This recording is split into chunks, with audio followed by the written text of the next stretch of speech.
Hello everyone, hello guys, ATP star learning platform में मैं आप सभी का स्वागत करता हूं। गाइस, कैसे हो आप सब? I hope all of you are staying safe and taking care of yourself and your family.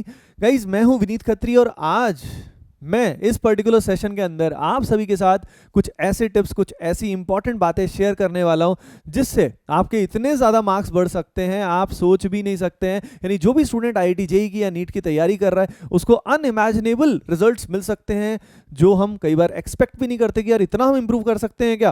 तो इस वीडियो को एंड तक ज़रूर देखें, एक एक सेकेंड इसका आपके लिए बहुत बहुत बहुत इंपॉर्टेंट है। लेकिन जैसे कि मैं हमेशा बोलता हूँ, सिर्फ वीडियो देखने से काम नहीं चलता, अप्लाई भी करना होता है। लेकिन उसके लिए सबसे पहले जो वीडियो है वो तो पूरा देखना पड़ेगा, तो इसको एंड तक आप जरूर देखें। आपको जैसे ही पसंद आए लाइक बटन जरूर दबाएं और आपने अभी तक अगर एटीपी स्टार को सब्सक्राइब नहीं किया है तो यार वो लाल बटन जरूर दबा दें। ओके गाइस, आगे बढ़ने से पहले एक इंपॉर्टेंट इन्फॉर्मेशन है आप सभी आईआईटी जेईई व नीट एस्पिरेंट्स के लिए। गाइस, एटीपी स्टार के नए बैचेस जस्ट लॉन्च हुए हैं for the NEET as well as IIT JEE. किसी भी स्टूडेंट को एक अच्छे ऑर्गेनाइज्ड कोर्स की अगर तलाश है तो तलाश वहाँ पे ख़त्म होती है। आप हमारी ऐप पे या वेबसाइट पे जाके उन कोर्सेज को एक्सप्लोर कर सकते हैं। You can see the quality of the study material as well as the lectures, और अगर आपको पसंद आए तो आप ज़रूर उनको ज्वाइन कर सकते हैं और अपने फ्रेंड्स रिलेटिव्स को रिकमेंड भी कर सकते हैं। ओके एवरीवन, चलिए गाइज अब हम काम की बात शुरू करते हैं। सबसे पहली बात देखिए गाइज, मार्क्स ड्रास्टिकली इंक्रीज करने के लिए आपको अपनी गलतियां सुधारनी पड़ेंगी। अब गलतियां सुधारनी पड़ेंगी तो पहले गलतियां करनी पड़ती हैं। गलतियां कहां पे होंगी? टेस्ट में। तो सबसे पहले आप टेस्ट सीरीज कोई भी आपने ज्वाइन कर रखी होगी, आप टेस्ट दे रहे होगे, ठीक है, मॉक टेस्ट दे रहे होगे। अब टेस्ट में हमारा स्कोर स्टक हो जाता है कि हम इसी रेंज के आसपास स्कोर करते हैं और लगभग ज़्यादा इंप्रूव नहीं होता, बहुत बार नहीं हो पाता। आज जो मैं आपको बताने वाला हूँ उसकी हेल्प से आप ड्रास्टिकली अपना स्कोर इंप्रूव कर सकते हैं। पहली चीज़, टेस्ट को, पेपर को एनालाइज करने के लिए अगर आपने अभी तक नहीं बनाई है तो एक सेपरेट नोटबुक बनाइए। ठीक है, बना ली, पहली चीज़ है ना, मतलब कर लेना। अगली बात, जो भी क्वेश्चन आप वहां पे सॉल्व नहीं कर पाए या फॉर एग्जांपल आपसे वहां पे गलती हो गई है, ठीक है, या अटेम्प्ट नहीं कर पाए हैं, उन क्वेश्चंस को दोबारा से सॉल्व करने की कोशिश करें।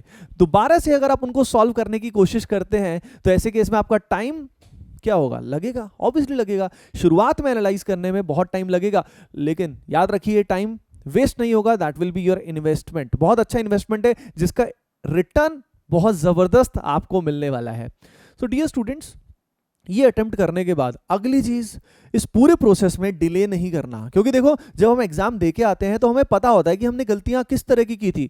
जितना डिले करेंगे हम अपनी मिस्टेक्स को आइडेंटिफाई नहीं कर पाएंगे कि एग्जैक्टली हमने गलती किस कारण की थी। नाउ द नेक्स्ट पॉइंट, जो क्वेश्चन आपसे गलत हुए या जो आप अटेम्प्ट नहीं कर पाए उनका क्वेश्चन वाइज एनालिसिस करोगे। बोलो कैसे करोगे? मेरे साथ साथ बोलो, देश के जिस भी कोने में बैठे हो करो। कैसे करोगे?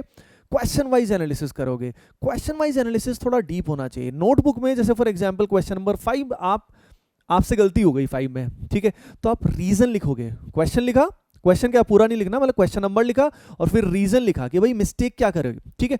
अब मिस्टेक अगर फॉर एग्जांपल आपने कैलकुलेशन एरर किया तो आप लिख दो कैलकुलेशन एरर। अगले में लिखो फॉर एग्जांपल क्वेश्चन में आपने गलत पढ़ लिया, क्वेश्चन में पूछा था इनकरेक्ट, आपने पढ़ लिया correct, miss reading the question. याद रखना है कुछ कॉमन सिली मिस्टेक्स होती है जिनको हम ओवरऑल बोल देते हैं सिली मिस्टेक हो गई। भाई डिफाइन करो ना गलती कैसी कैसी हुई। जैसे अब जो भी आप क्या करोगे, जो भी आप गलती को आइडेंटिफाई करोगे, साथ साथ दूसरे कॉलम में उसको इंप्रूवमेंट कैसे करोगे। अगर आपने कैलकुलेशन एरर किया है तो भाई कैलकुलेटर का यूज मिनिमाइज करो, मत करो कैलकुलेटर का यूज, मेंटली कैलकुलेशन करो। क्या पता कैलकुलेशन एरर आपकी खुद की राइटिंग की वजह से हुआ हो तो राइटिंग सुधारो, थोड़ी सी क्लियरली लिखो, लेजिबल लिखो। उसके अलावा अगर क्वेश्चन को मिसरेड करने की आदत है तो क्वेश्चन को ठीक से पढ़ो। पहली बार में फास्ट रीड कर सकते हो और सेकंड रीडिंग केयरफुल हो सकती है। यानी सबसे पहले क्वेश्चन के बाद सीधा ऑप्शन पे मत जाओ, क्वेश्चन को पहले प्रॉपर्ली क्या करोगे, ठीक से पढ़ो। यानी जो भी प्रॉब्लम है उसका समाधान आपके पास होगा, आपको कहीं और जाने की आवश्यकता नहीं है। समझ रहे हो ना? समाधान तुम्हारे अंदर छुपा हुआ है, उसका समाधान भी साथ साथ लिखते जाओ। उससे क्या होगा, आपका ब्रेन जो है, सबकॉन्शियस जो है, उसके अंदर प्रोग्रामिंग चेंज हो जाएगी। You will B programmed for the success. समझ रहे हो ना? यानी वो गलतियां, आप गलतियां आइडेंटिफाई कर रहे हो, साथ साथ उनका सोल्यूशन भी खुद ही आइडेंटिफाई कर रहे हो। अगली चीज, मान लो कोई कंसेप्ट ही नहीं आता था भाई, तो फिर लिख दोगे कि हाँ यार ये चैप्टर मेरा वीक है, ये चैप्टर मेरे को इंप्रूव करना है। समझ रहे हो ना? लेकिन you will be surprise to see कि कितना बेटर आप स्कोर कर सकते थे अगर वो आप सिली मिस्टेक्स नहीं करते, तो पेपर में 20%, 10-15% मार्क्स तो आप इजीली बढ़ा सकते हो। समझ रहे हो क्या? यानी जिसका स्कोर 150 है वो 170, 180, समझ रहे हो ना, इस लेवल पे ले जा सकता है अपना स्कोर आराम से। ठीक है, अब शुरुआत में जब तुम एनालाइज करोगे, याद रखना समय लगेगा। अगेन हो सकता है 3 घंटे लगे, 4 घंटे लगे, ज्यादा भी टाइम लग सकता है। इसीलिए मैं हमेशा कहता हूं टेस्ट उतने ही दें जितने एनालाइज कर पाए, टेस्ट उतने ही दें जितने एनालाइज कर पाए, है ना। अब जो पहला टेस्ट हुआ, गलतियां की, एनालिसिस किया, अब अगला टेस्ट मान लीजिए 5 दिन बाद दे रहे हो, आप 4 दिन बाद दे रहे हो, तो बीच में हमेशा रोज सुबह वो नोटबुक को एक बार दोबारा देखो कि ये गलतियां मेरे को नहीं करनी है। तो जब आप रेगुलरली प्रैक्टिस कर रहे हो तो इन सब बातों का ध्यान रखोगे, क्वेश्चन को ठीक से पहले पढ़ोगे, ऑप्शन पे बाद में जाओगे, कैलकुलेशन में गलतियां नहीं करोगे, यानी उन मिस्टेक्स पे एवरीडे आप 5 दिन के लिए लगातार काम करोगे। ऑब्वियस सी बात है कि अब वहां पे जब आपका अगला टेस्ट होगा तो पहले से मिस्टेक्स कम होंगी, लेकिन हो सकता है अब नई तरह की मिस्टेक्स हो जाएं, यानी मार्क्स लगभग सेम ही रहेंगे। डोंट एक्सपेक्ट कि अगले ही टेस्ट में आप चमत्कारी बन जाओगे, नहीं बन पाते। ज्यादातर स्टूडेंट इसके बाद ही फेल हो जाते हैं, बस 1 या 2 बार एनालिसिस करते हैं और फिर गॉन। इसीलिए इंप्रूवमेंट नहीं आता। और आप बता देना कि बहुत सारे स्टूडेंट्स, पक्की बात है आप में समझ गए होंगे ऐसा होता है, क्योंकि मार्क्स सर इंप्रूव ही नहीं हुए। अरे होंगे ना भाई, थोड़ा पेशेंस तो रखो, हमें सब कुछ एकदम से चाहिए, एकदम से नहीं मिलेगा।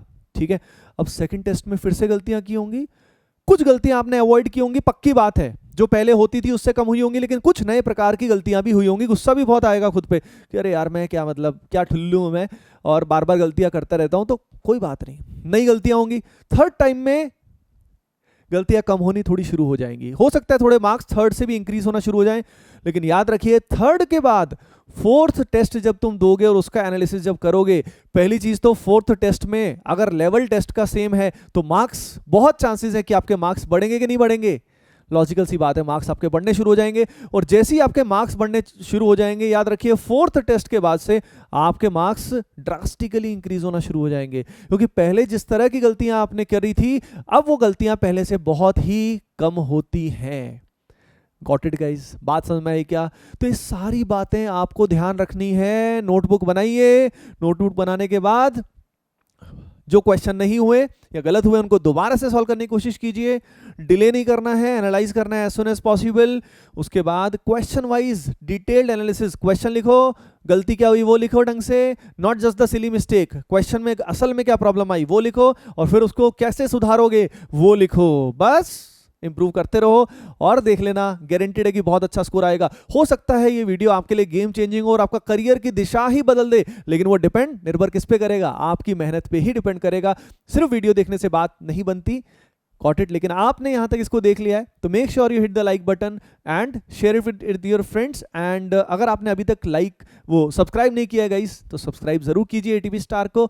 और जब आपके मार्क्स इंप्रूव होने शुरू हो जाएं तो जरूर कमेंट सेक्शन में आके बताइए कि कितना इंप्रूवमेंट आपका हुआ, because at ATP star we want कि यार आपकी सक्सेस ही सब कुछ है यार हमारे लिए। ओके, तो give your best and on the behalf of team ATP star I wish you all the best. Take care guys.